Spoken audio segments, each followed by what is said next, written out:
present today's program in Persian and English with subtitles in Chinese, English, Korean, Arabic, Persian, Alaxese or Vietnamese, Russian, Bulgarian, Hindi, Japanese, Indonesian, Thai, Croatian, Portuguese, Hungarian, Italian, Spanish, French, and German. مولانا جلال الدین محمد بلخی رومی که در ایران به مولانا و در سایر نقاط جهان به رومی معروف است، شاعری نابغه، عارف و فردی روشنضمیر بود که به جهان ما فیض بخشید. اکنون پس از گذشت 8 قرن از حیات او، تأثیر عمیق و متمایز میراثش همچنان زنده و به بیداری قلوب بسیاری از افراد ورای فرهنگ و مرزها ادامه می‌دهد. آثار غنی او به زبان‌های بسیاری ترجمه شده‌اند. رومی وارث میراث غنی ادبی و فرهنگی پارس زمین یا ایران باستان بود و اشعار عرفانی زیبای خویش را به زبان فارسی سرود. او در شهر بلخ که در آن زمان در قلمرو امپراتوری ایران باستان بود و در حال حاضر جزو افغانستان می باشد، متولد گشت. وی بیشتر عمر خویش را در دوران سلطنت سلجوقیان گذر نمود و در شهر قونیه یا همان ترکیه کنونی دیده از جهان فرو بست. در برنامه امروز میان استاد و شاگردان از شما دعوت می‌کنیم که به سخنرانی استاد اعظم چینگهای با عنوان اشعار رومی توجه فرمایید که در 25 اکتبر سال 2007 در شهر پاریس فرانسه ایراد گردید.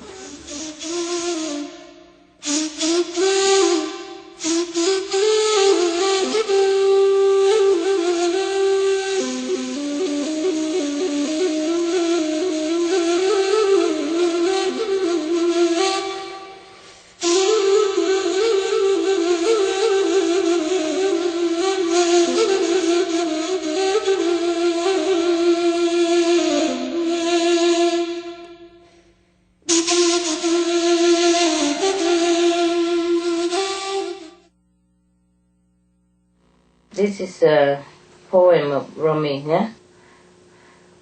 One of it. Remember Egypt is the title. Remember Egypt? No? They don't remember the Egypt story. The slave, Moses? Yeah, okay. You that worry with trouble plans, read again the place in the Quran where Moses is taking the Jewish nation out of slavery. You so frantic to have more money, recall. You know, if you worry about money so much, just try to remember this. That's what he means. Recall what? That they abandon, what they have abandoned to wander in the wilderness. You who feel hurt, remember the pavilion and houses left behind. You that lead the community through difficulties, read about the abundant fountains they walked away from to have freedom. Because it's a poem, so they cut it into some unusual place.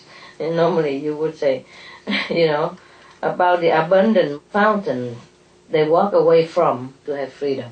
Yeah, but they cut it to make it more rhythmatic, I think. Okay.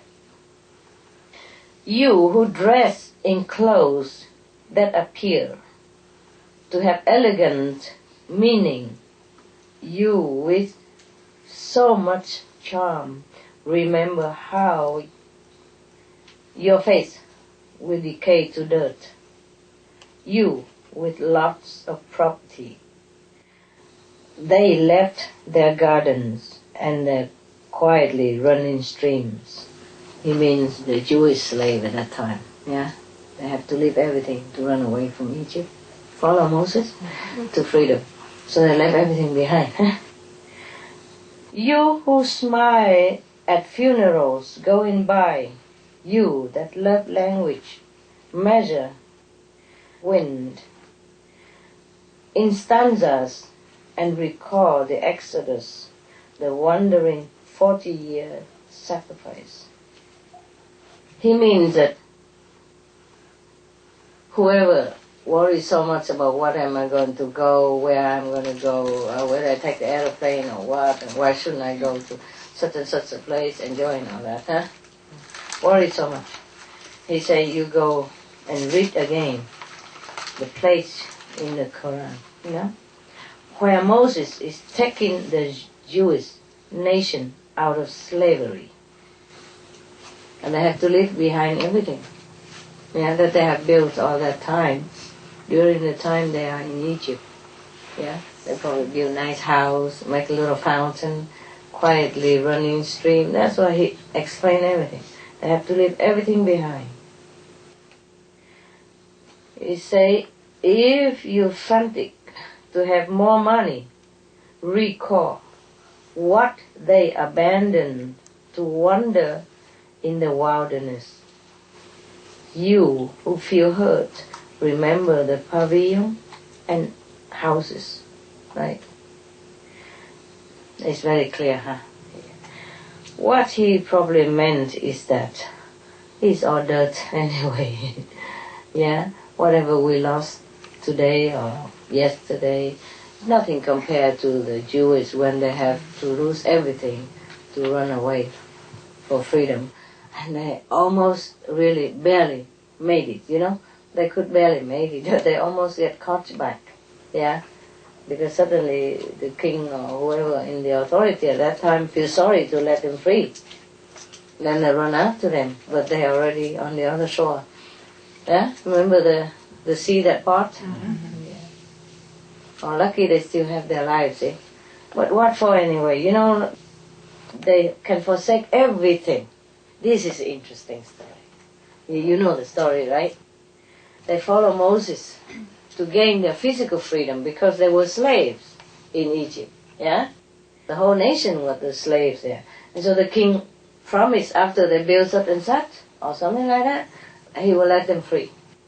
And he has to keep his promise, so he let them all free, with Moses running away with them. But the king feels somehow sorry, or somebody talked bad, and then so he won them back. So all the horses and the king's men chasing after them. So this is very interesting. The whole nation follow one man. For what? You think they have faith in Moses? Perhaps they did. Perhaps that's what they say. You know, master this, master that. Wise man this, wise man that. We follow you. Fine. Okay, they could forsake their garden, beautiful garden that they have built all this time under slavery.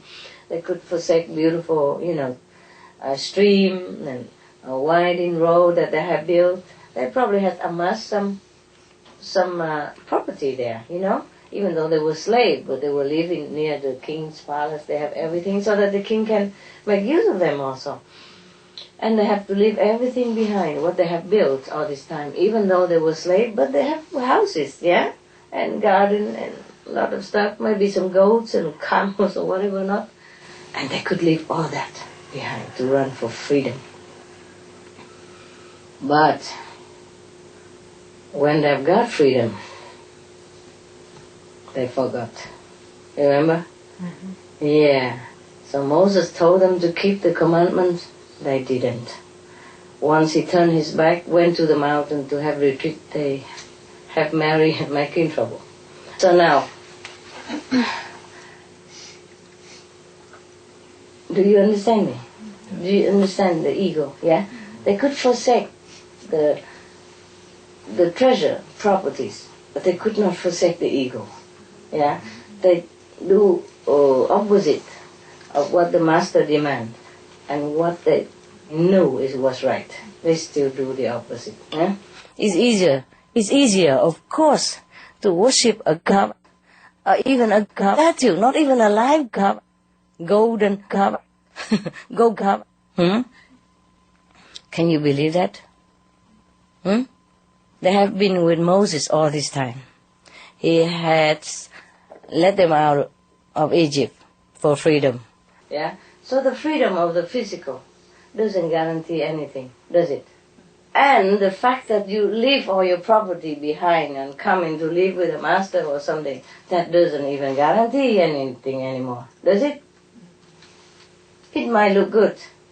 It might feel like, oh, you have renounced something, but it might not guarantee anything. I have discovered many people will take the ego with him, put it in his pocket, tie it around his waist, sleep with it, eat with it, walk with it, meditate with it. You know? They are not empty. They are not like a canvas that you could paint something on it. They're full of stuff already. All kind of paint, everything throw on it already. You can't make much out of that anymore. So, Rumi, he's very wise. Yeah? Even he say that maybe in this poem, maybe he tried to teach us a spirit of renunciation. Yeah? Like, okay, don't cling too much to our property. Yeah. Look at the story of Egypt. Look at the Jews, what they have to leave behind for freedom. Yeah. He means likewise, we should forsake the body for the spirit, you know? Like, okay, don't cling too much to the material things. Because even, you know, just look at those people, you know, follow their example. It's easier to forsake material belonging than to forsake the ego, no? The Jews who follow Moses went through danger with him, trust in him completely, forsake everything behind to go with him, still cannot leave the ego. That's why they rather worship the cup in the master's absence. Why? They know it's just a cup and it's just a statue, but it's easier. The cup don't talk back. The cup don't lecture them anything. The cup don't give them any commandment to keep. The cup don't tell them to meditate 2.5 hours and vegetarian. The cup don't tell them to go group meditation, etc., etc. Yeah? The cup don't say nothing. All you do is just go bow to it or just touch it and then get out feeling that, okay, you've done something. See what I mean? You see why people in the world rather go to some brick temple than to go inward. It's easier. Yeah? It's like a walk in the garden. It's a change of your stuffy house. Let's go into some holy place, do something. It's easier than to go inward. Eh? So it's easier to worship a god or a statue than to follow a real teaching of a master. You see that? They can leave everything behind, but they're not the real spiritual seekers. You see what I mean? Yeah. It's easier to go through some danger, some excitement of danger, eh? Some risky situation to pump your adrenaline. But it's not easy to sit quiet, you know, calm everything down and find out what is it that you want in life and what is it that is wanting anything in life at all. Who is the thing that want anything? You see what I mean? Very nice poem. I like it very much. What do you say? Cool? Do you make music out of it? So you like the poetry? Or the poem? Yeah? He mean even if you dress in beautiful clothes and feel elegant in it, remember they are all dirt, you know. He said, remember, your face will turn to dirt one day. This is a very true thing, yeah. But these things people can forsake. You understand? Even material things, some people can do it, yeah. But to forsake the ego, oh wow. I have found with all these years of being with people, oh, that's the most difficult thing everybody would ever do. If they can do it or not, you know? Okay. So, whatever we do, don't feel too proud of it. Because if you feel proud, that means it's the ego who feels proud. Who are we to feel any proud? We don't even have body, right? We're spirit. What for we feel proud about a few little exercise things we do in this world? Huh? We came with nothing, we go with nothing. Whatever we do doesn't really help anything too much in this world. What is it to feel proud about? Huh?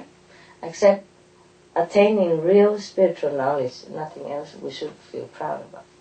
And even when we attain the real spiritual knowledge, then we don't feel proud at all anymore, right? Then we don't have any ego to feel proud. So this is a good poem about renunciation, but I don't think that's all there is to it. Yeah?